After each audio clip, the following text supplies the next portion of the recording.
Imagine this scene for a second. A woman is standing completely still, like a statue. Around her there's a table with all sorts of things.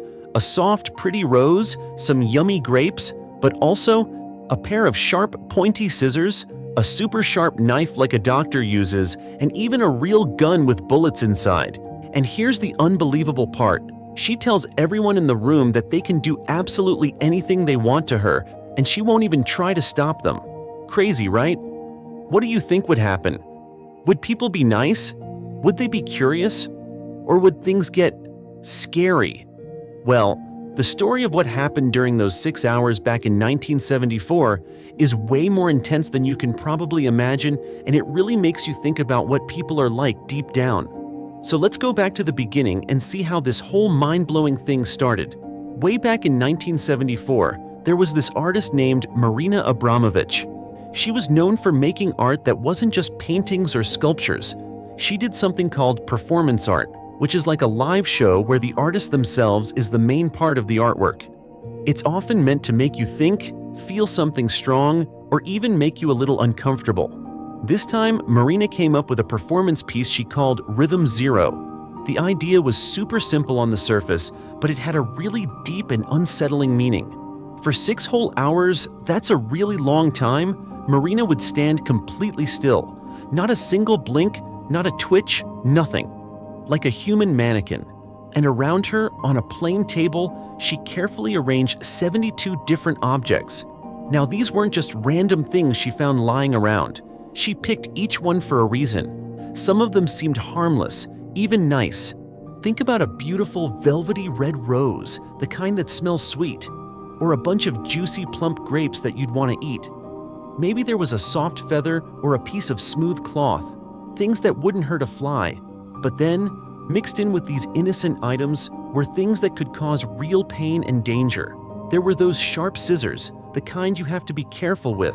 There was a cold, gleaming scalpel, the kind a surgeon uses to cut skin. And the most shocking thing of all, sitting there on the table in plain sight, was a loaded gun. A real firearm with bullets ready to be fired. Next to all these objects, Marina put up a simple, handwritten note with her instructions for the audience, for all the people who came to watch her. It said just 3 things, but they were incredibly powerful and a little bit scary. I am the object. You can do anything to me. I take full responsibility. Let those words sink in for a moment. She was basically saying, for the next 6 hours, I am not a person to you. I am like an object, something you can use however you want. And no matter what you choose to do to me, I will take all the blame, all the consequences. That's a huge and kind of terrifying thing to say, right? When the performance first started, the room was probably filled with a strange kind of energy. People were curious, maybe a little nervous, definitely unsure of what was going to happen. Here was Marina, standing so still, and this table full of possibilities, both good and bad. What would people do? What would you do if you were there? At first, it seems like the people who were watching were a bit shy, a bit unsure. They probably thought, wow, this is weird. What are we supposed to do? So they started off being gentle, testing the waters. Someone might have carefully walked up to Marina and gently placed the red rose in her outstretched hand. Another person might have leaned in and given her a soft, quick kiss on the cheek. Maybe someone else just lightly touched her arm or gently brushed a strand of hair away from her face. The atmosphere in the room felt calm, almost peaceful. It was like everyone was being polite and respectful, not wanting to cause any harm. But as time started to slowly pass, like the hands of a clock ticking away, the mood in the room began to change. That initial hesitation, that feeling of uncertainty, started to fade away. People started to get a little braver, a little more curious about just how far they could actually go. They had this permission, this strange invitation to do anything. What did that really mean? Someone, maybe feeling a bit playful, or just wanting to see if she was really going to stay completely still, decided to move her body. They might have gently taken her arms and raised them up in the air, posing her like a doll or a puppet. And Marina, true to her word, didn't react at all. She remained perfectly still, like a statue that had been moved by someone else. This small act, this realization that she really wouldn't do anything, might have planted a seed in other people's minds. If she wouldn't even react to being moved, what else could they do? Where were the limits? Then, things took a darker, more unsettling turn. Someone else, perhaps wanting to test those limits even further, picked up the sharp scissors from the table. You can just imagine the shift in the atmosphere as the cold, hard blades glinted in the light. People watching must have felt a knot of tension in their stomachs. And then, this person started to cut her clothes. Snip, snip, snip. Piece by piece, her clothing was being removed, leaving her standing there naked, completely exposed and vulnerable in front of everyone. Think about how that must have felt, not just for Marina, standing there unmoving, but also for the people who were witnessing it. The earlier calmness, the gentle interactions, were starting to disappear, replaced by a growing sense of unease, maybe even a little bit of fear. The audience was beginning to really push the boundaries of her stillness, to see just how much she would endure, just how far they could go without any resistance.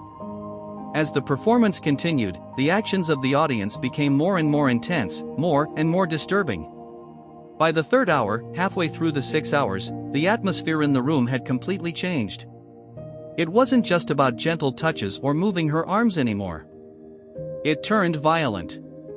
Some people, maybe feeling anonymous in the crowd, maybe feeling a sense of power because Marina wouldn't react, started to inflict real harm. It's difficult and upsetting to even think about, but Marina endured sexual assaults from individuals in the crowd who chose to take advantage of her vulnerability, to hurt her in a deeply personal way. Imagine the violation, the feeling of helplessness, even though she had given her consent to this situation. It's still shocking to consider. And it didn't stop there. Someone else picked up the sharp blade, the cold, shiny scalpel. They approached Marina, who remained still as a stone, and pressed the sharp edge against her skin. And in a truly horrifying act, someone actually cut her neck, just enough so that a thin trickle of red blood started to flow. And then, unbelievably, they sucked her blood. Can you even imagine witnessing that? The room must have felt heavy, thick with a dark and aggressive energy. The line between just observing and actually causing serious harm was being crossed in a terrifying and irreversible way. By the fourth hour of the performance, the situation had escalated to a point where Marina's very life was in danger. Remember that loaded gun that was sitting on the table? Someone picked it up. The weight of it, the cold metal in their hand, must have felt significant. They walked over to where Marina was standing, still and unmoving, and pressed the barrel of the gun against her head. Imagine the cold, hard metal against her skin, the immense threat it represented. And then, this person, this anonymous member of the audience, actually wrapped her finger around the trigger. The room must have gone completely silent. You could probably hear a pin drop. The tension would have been unbearable, a thick, suffocating blanket over everyone present.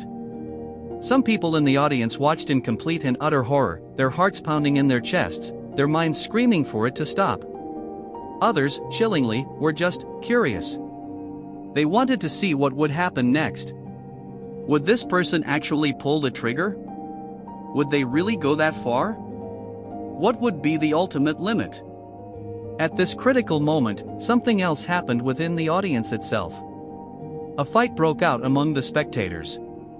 Some people, witnessing the extreme violence and the very real threat to Marina's life, couldn't stand it anymore. Their sense of humanity, their basic instinct to protect someone in danger, finally kicked in. They tried to intervene, to stop the person holding the gun, to protect Marina from what seemed like an inevitable tragedy. But there were others in the crowd who seemed to encourage the violence, who were pushing the boundaries of the performance even further. Maybe they were caught up in the moment, maybe they had lost their sense of right and wrong in this strange, consequence-free environment. They egged the person on, wanting to see just how extreme things could get, seemingly forgetting that there was a human being at the center of all this. The room had become a chaotic and disturbing battlefield of human nature. On one side, there was care, empathy, and a desperate urge to protect another human being from harm. On the other side, there was cruelty, a willingness to inflict pain and even death simply because they could, because there were no immediate repercussions for their actions. It was a stark and terrifying display of the best and worst of what people are capable of, all unfolding in this single, confined space. Finally, after what must have felt like an eternity, the 6 hours came to an end. The agreed-upon time was up. And as soon as those 6 hours were over, Marina, who had stood motionless through all of this horror, began to move. She slowly opened her eyes, blinked, and started to walk among the audience, looking at them. What happened next is also really telling, and it speaks volumes about the whole experience. The people who had been touching her, cutting her, threatening her life, they couldn't meet her gaze.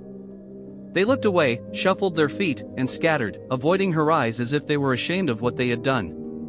It was like they had treated her as an inanimate object for those 6 long hours, something without feelings or consequences, but now that she was moving, now that she was a person again, they couldn't face the reality of their actions. They couldn't confront the human being they had subjected to such treatment. The performance was over, the 6 hours had passed, but the impact of what happened in that room that day stayed with everyone who was there. It was a deeply unsettling experience that forced people to confront uncomfortable truths about themselves and about human nature. And it continues to make people think and talk about it even now. Years later, Marina Abramović reflected on this incredibly intense performance and said something really powerful and chilling: if you leave it up to the audience, they can kill you. Her words highlight the dark and disturbing truth that the performance revealed.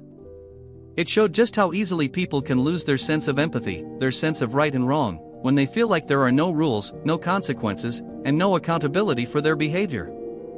It tested the very boundaries of what is acceptable, what is humane, and it sadly demonstrated how far some people might be willing to go when given complete power over another person who is completely vulnerable. Rhythm Zero wasn't just a bizarre or shocking event for the sake of being shocking. It was a powerful and deeply disturbing experiment about the fundamental aspects of human nature.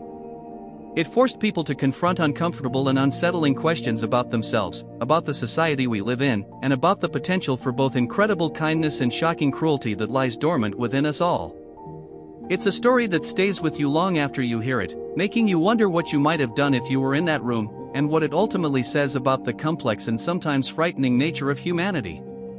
It makes you think about the importance of empathy, responsibility, and the unseen rules that usually keep us from harming one another. And it serves as a stark reminder of what can happen when those rules are temporarily suspended.